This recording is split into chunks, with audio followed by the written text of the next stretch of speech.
Well, a pleasant good afternoon and welcome once again, friends, to West Indian Today, coming to you in the kind courtesy of the ITV Gold family and also coming to you in the kind courtesy of Parak Worldwide Media. This is yours truly, your host and host, Imran Ahmad, and of course, I'm very, very delighted to be with each and every one of you this Saturday afternoon as we do what we've kind of been doing for the past few years. We talk about the great people who are making contributions, significant contributions in various ways, and of course, from time to time, we present to you highlights of various events. But today it's all about that. It's all about highlighting some individuals who have been recognized for their dedication to the arts and also to the culture. When we talk about the arts, many times, and whenever we talk about those who are dedicated to the arts of culture, right away we assume that those individuals are, dedicated in the field of singing and dancing. But today I have the distinct honor and privilege and honor of interviewing an artist who is also, he's known as a sketcher, he's a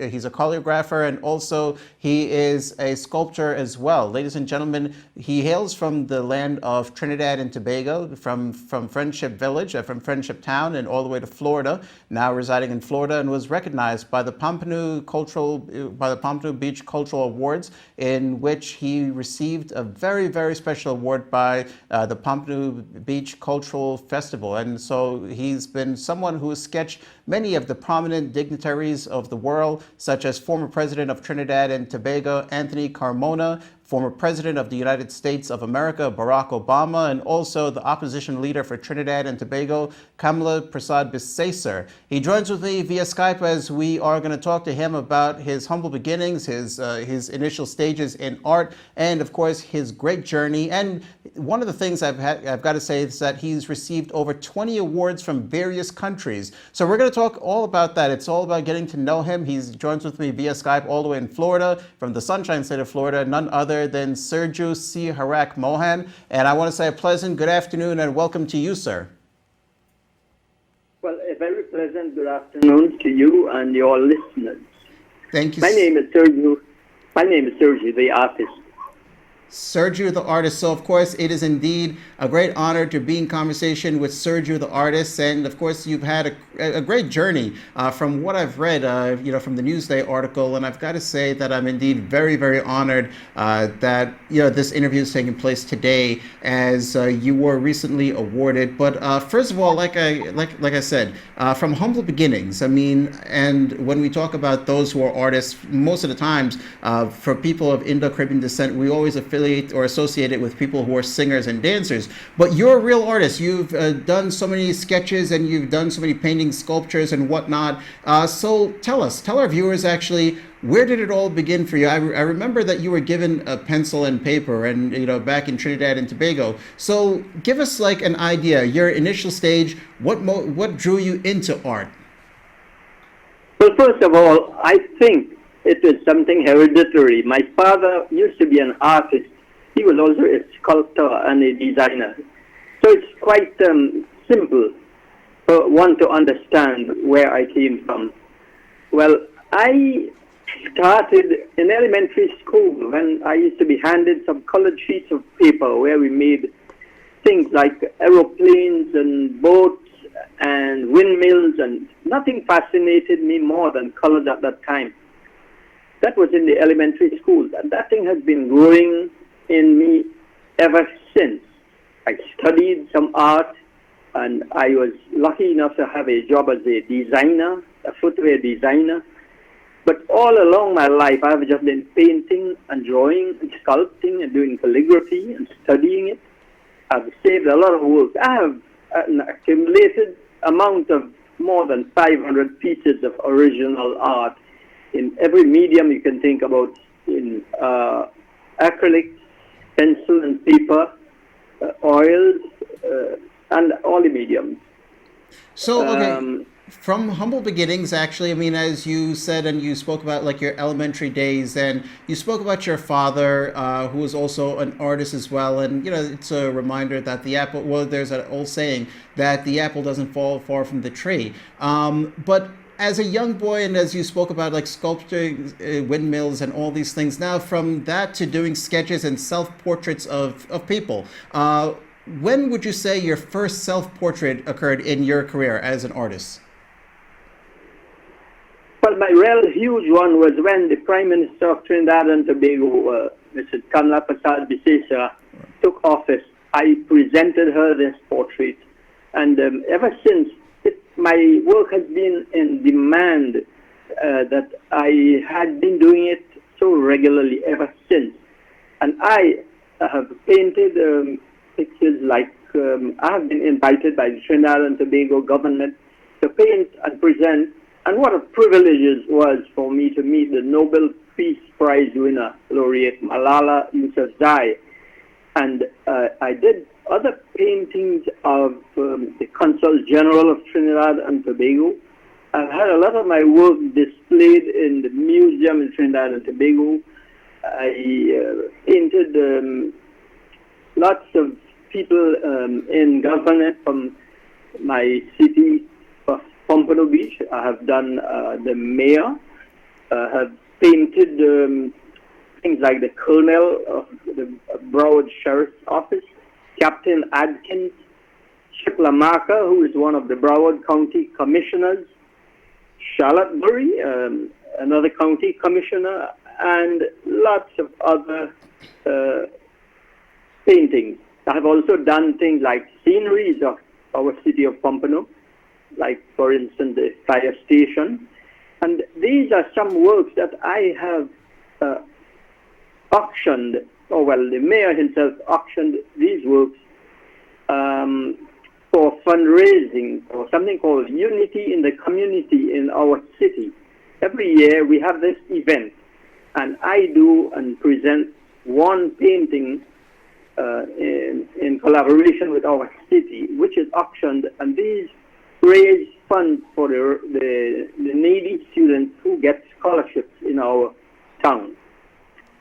You know, as you mentioned, Unity in the Community, I believe that you're a board member of the NGO organization, Unity in the Community. And of course, it's good to see that, well, through the medium of art, we often find that people are trying to use their talent in any which way and their abilities and skills to contribute to the underprivileged and also the less fortunate. And I'm very delighted, and I have to say, we salute you for doing that. And as you mentioned, you spoke about some of the major dignitaries. I mean, doing a self-portrait of former Prime Minister Kamla Prasad Bisesa. When we talk about now, as we are going back to your early days, I mean, before we do come to the present day, and I believe that in addition to some of the dignitaries, one of the eye-catching things was that you also did a self-portrait, or you did a portrait of former President Barack Obama.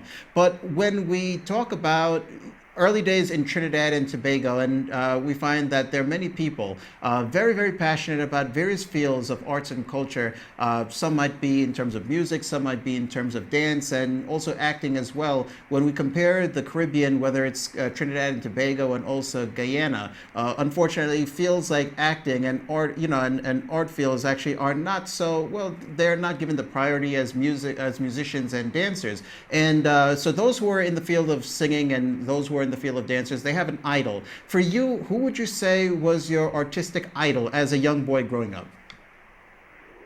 Well, obviously, it was my father at first, until I started reading up about the great masters, and then I found that there were some of the great Italian painters that I had loved their work.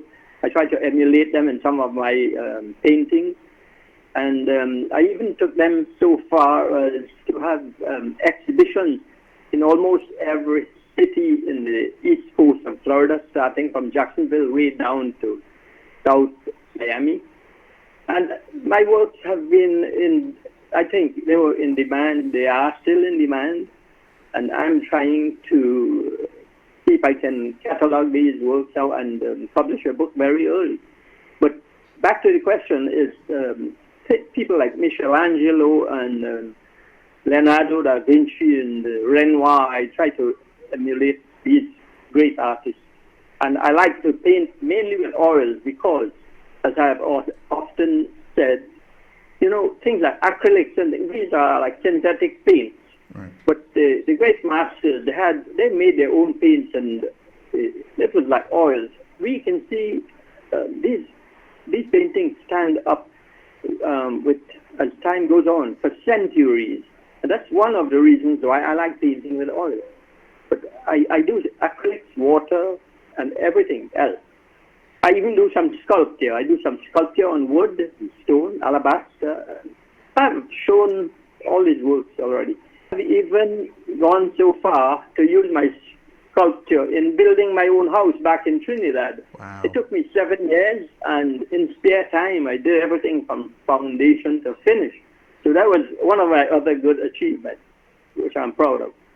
Well, of course, that's indeed an achievement most noteworthy and commendable. And, when we think about it, I mean, some people who call themselves like artists, and as you mentioned, that they look to their inspiration, they try to emulate their idols and whatnot. You spoke about Leonardo da Vinci and also Michelangelo, and when we think about people who want to get into the field of art, and with idols like that, sometimes many people attempt to do their own recreation of the Mona Lisa and whatnot. I mean, some of the most beautiful paintings that's actually been recognized all across the world. But for yourself as an artist, what do you say is the greatest feeling when we talk about artists in general? What would you say is the greatest satisfaction of being an artist? Well, many a time when I'm painting, and I'm talking about late at nights too, the people who live with me here say, "Why are you painting this late hour?" The reason why I do painting, it is, as I said, it's my hobby. I get a great deal of satisfaction from just doing these works. And that's why I have been able to donate as many as I have done. Sometimes I undersell my work too, but I get real satisfaction from doing the actual painting. The price is already paid to me while I'm doing them.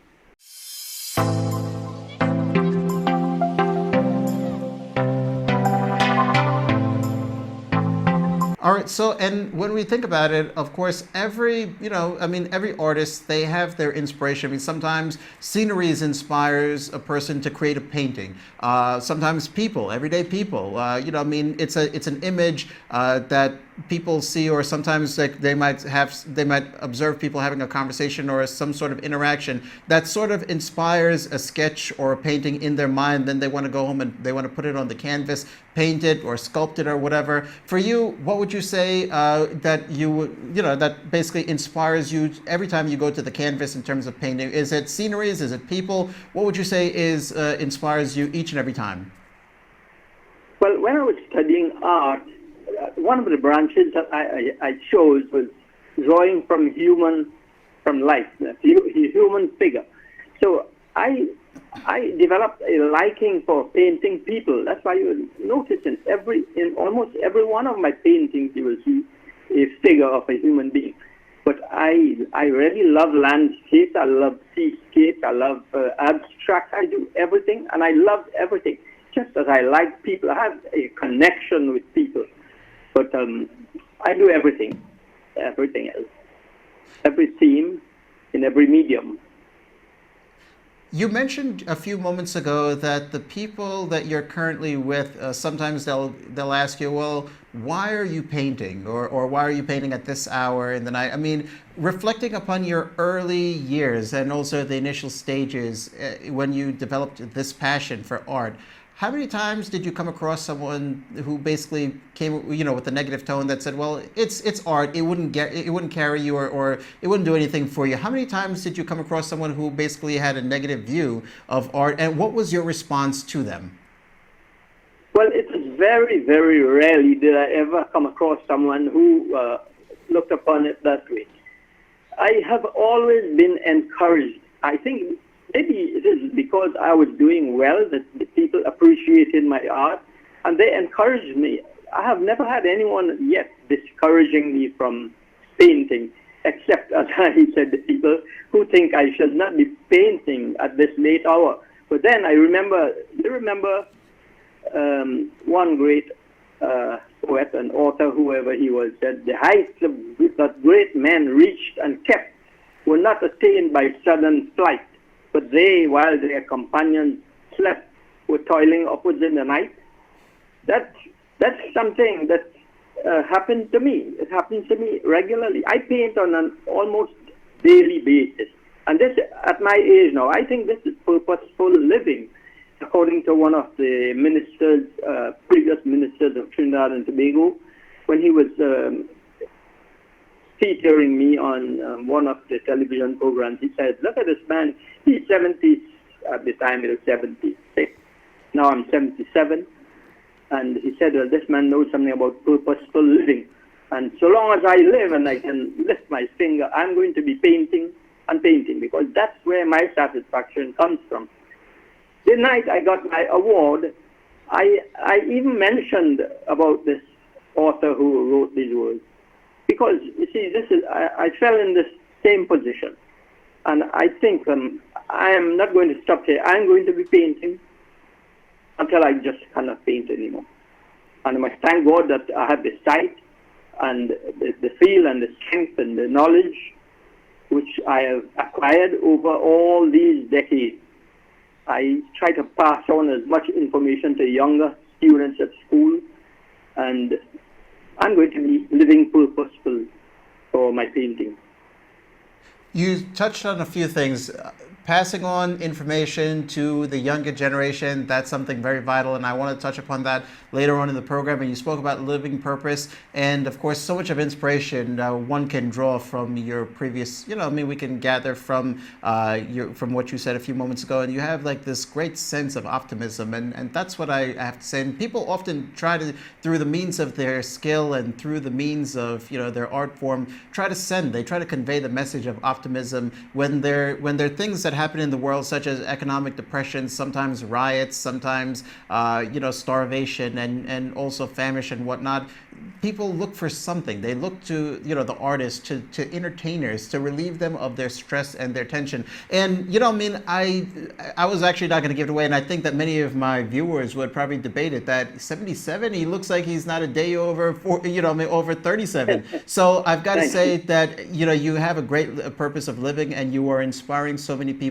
But when we talk about some of the issues like the economic depressions, riots, and sometimes segregation, all these things, where do you see art coming in and really unifying people through difficult times? And that's a really good question and a very difficult one for me. But I don't know where to begin to answer this question. But this is something, it gets people together. That's why there are societies, and people stay away from trouble. All those vacant walls you see in some cities and the rundown areas, the government is trying to resuscitate those walls. They're trying to, instead of graffiti, they're trying to encourage younger school children to go out there. Like I remember in Chaguanas in Trinidad, that's what they were encouraging all students to come out there and paint whatever. Just paint whatever you feel. And believe it or not, when a really good artist pass by and see these works, it is sometimes amazing to see what these children, some of them who don't have a purpose for living wood, they can put out their feelings on the wall. It is amazing. I think we should encourage some more of that type of thing, because in so many cities there are so many walls and, well, I don't like to say unsightly, but vacant walls that can be beautifying to the city if the government and the people in charge of the city encourage things like this to come into being. With everything that you said a few moments ago, I was reminded of, one of my idols, that everyone has a story. I mean, some people, there are some stories that are there to be written, some stories that are there to be told, or some stories to be painted. And I think that through your art and through your painting, through your sculptures, through the sketches, you're telling a story, and I think that you're giving people, not only are you conveying a sense of optimism and inspiration, but you're also letting people know more and more about you. But as we are talking about, on May 15th, as you were basically recognized with the Visual Arts Award, actually, by the Pampanu Cultural Awards ceremony.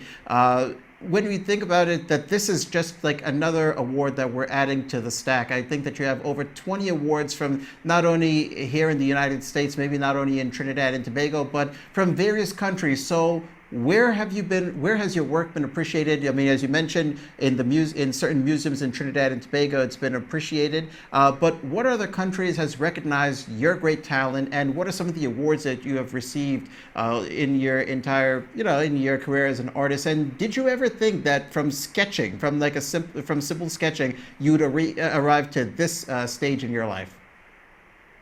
Yes, some of the countries that I have, my paintings have been awarded with is like in India and in Italy and Martinique, Trinidad and Tobago, in Guyana too. I was there with some friends who put some of my works on show. And most of them are from here in the United States and from Trinidad and Tobago. I was talking about Trinidad and Tobago. One of the awards that I think was that I remembered most of all that stood out is when Trinidad and Tobago got the I don't remember when they had their 50th anniversary of independence or something like this. I have been awarded on that occasion by the Consul General of Trinidad and Tobago in Florida here. And one of the icing on the cake, I think, is this one from the city of Pompano Beach, which I have this award right nearby, and this is the award, really a great one for me. Many congratulations to you for that one. And I believe that on the night when you were awarded, I mean, you did a live painting of a family attending a wedding. What inspired that? And the people that you painted, when we look at them and we observe the features, very distinct indeed. Are these some people that you've probably come across, or what really inspired that painting on the night of the award ceremony? Well, I'm so glad that you brought that up. I totally forgot about that. Although that painting is sitting right behind me. This painting is about 40 inches wide by 36 inches high. Right. It's a huge one, but this one had been commissioned by someone in Trinidad who visited India. Right. There was a wedding, just like a Hindu wedding, and that was really a challenge to me. Now, people, if you paint a scenery or an abstract or some other painting, people, they very seldom find fault with it. But I have found that painting portrait is one of the most challenging areas of painting. It's a very difficult theme to paint because, a lot of people know some of these people and they find that sometimes it does not resemble them. Although artwork is not photography, people tend to like when a painting looks like a person. So you have to go both ways. Sometimes you have to please the people, but as an artist, you make changes to suit the people. But sometimes you disapprove of it, and you just do it for them because, especially if you are commissioned to do the job, Well, ladies and gentlemen, I've got to say that it was truly an honor to be in conversation with a very humble individual, someone from Friendship Town in Trinidad and Tobago all the way to Florida, who was recognized in Florida for his great talent. And of course, it's something. It's a proud moment for people of Indo-Caribbean descent, and it's also paving the way for the future generation. So for people from, whose parents has hailed from Guyana or from Trinidad and Tobago, this is indeed a very special moment, and this is a special milestone for us. As Mr. Sirju Seeharack Mohan, as mentioned, from Trinidad and Tobago, has actually made so many self-portraits of former President Barack Hussein Obama, as mentioned, the opposition leader and former Prime Minister of Trinidad and Tobago, Kamala Prasad Bisesar, former President of Trinidad, Anthony Carmona, and also the former Lieutenant Governor of Florida, Jennifer Carroll. And so with all the paintings, and as you said, life purpose, now we're going to come to my final question as we pose it to you. When we talk about life purpose for young individuals through the means of art, what is your message to young people to have a purpose in life and, of course, inspire others to paint a picture of optimism, of unity, as you're part of an organization as unity in the community? So having a purpose in life, painting the picture of optimism and unity, and of course inspiring future generations to do whatever their hearts desire. Your final few moments. What I would like to encourage people to do is not, well, the average person does not really think about what is going to happen after they pass on. But this is one of the things that is ever present with me. When I am gone, I want to be remembered. I want to leave a legacy. I want people to call my name every day of their life. This is what I'm living for when I'm gone. That's what I'm living for. And that's why I tell people, don't just shine, but dazzle. And because of this, on all these works that I've done, I'm cataloging them, and you can look forward in the future to a publication coming from me. Definitely. Well, as you mentioned about the publication, we wish you all the very best. And of course, we hope that you also document your life story so that it should be an inspiration to young ones. So I will correct myself. Your final few moments will be right now. If anyone would like to get more information about your paintings, they want to get in contact with you, they would like to have a painting, they would like for you to do a portrait of them, how can they go about reaching you? Well, my website is under construction so far. I'm not yet finished with it. But anyone can Google my name, Sirju Seeharack Mohan. You can get a lot of information there. I have lots of things written about me in lots of the periodicals and magazines. My phone number is 954-786-9640. So you can check me out, and I will be happy to do more painting for anyone so desirous of obtaining a Mohan masterpiece. Well, I'm also interested in obtaining a Mohan masterpiece, and I also would like to add that you can also visit him on social media as well. We have a social media handle that's actually right there on the screens. Mr. Mohan, I've got to say that truly you are a remarkable person, and it's no wonder why you're known as Sirju the artist, and of course all your artwork has been known as Mohan's masterpiece. I want to say thank you for joining with us and continue inspiring others through the means of art. Well, thank you, Imran. I must say thank you very much to you and your listeners as well. And goodbye. Thank you so much. Ladies and gentlemen, that was my conversation with Mr. Sirju Seeharack Mohan. As you heard, of course, truly an inspiration to so many people, and we are encouraging you to be sure to follow him and also get in contact with him, learn more about the masterpiece, his various masterpieces.